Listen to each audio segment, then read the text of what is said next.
હીરાનગરી સુરતનું આંતરરાષ્ટ્રીય એરપોર્ટ હવે દાણચોરી માટે જોખમી બની રહ્યું છે. સુરત એરપોર્ટ કસ્ટમ વિભાગે એક મોટી કાર્યવાહી કરતા બેંકોકથી આવેલા 2 જયપુર મુસાફરોના પાસેથી કરોડોની કિંમતનો ઉચ્ચ ગુણવત્તાનો 6.5 કરોડનો 6.4 કિલો હાઇબ્રિડ ગાંજો જપ્ત કર્યો છે. આ મામલે કસ્ટમ વિભાગે બંને યુવકોની ધરપકડ કરી કાયદેસરની કાર્યવાહી હાથ ધરી છે.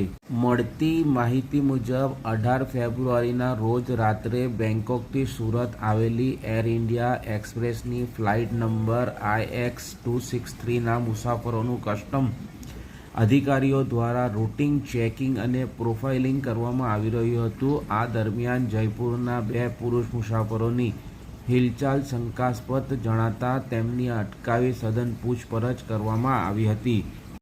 જ્યારે આ મુસાફરોએ ચેક-ઇન કરેલા સામાનની તપાસ કરવામાં આવી ત્યારે અધિકારીઓ પણ ચોંકી ઉઠ્યા હતા.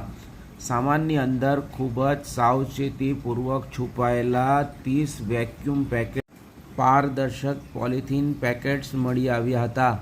આ પેકેટમાં લીલા પાંદડા જેવો પદાર્થ ભરેલો હતો. કુલ જથ્થો આશરે 6.4 કિલો અને વેક્યુમ સીલ જેથી ગંધ બહાર ન આવે.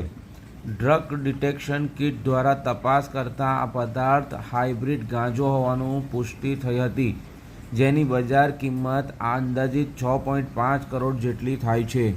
આટલી મોટી માત્રામાં માદક દ્રવ્યો મળી આવતા કસ્ટમ વિભાગે NDPS એક્ટ 1985ની વિવિધ કલમો હેઠળ પ્રતિબંધિત પદાર્થ જપ્ત કર્યો છે. આ ગુનામાં સંડોવાયેલા બંને મુસાફરોની સ્થળ પર જ ધરપકડ કરવામાં આવી છે. હાલમાં કસ્ટમ અને અન્ય સુરક્ષા એજન્સીઓએ તપાસ હાથ ધરી છે કે આ ગાંજો સુરતમાં કોને પહોંચાડવાનો હતો. સુરત એરપોર્ટ પર છેલ્લા કેટલાક સમયથી નશીલા પદાર્થોની હેરાફેરી રોકવા માટે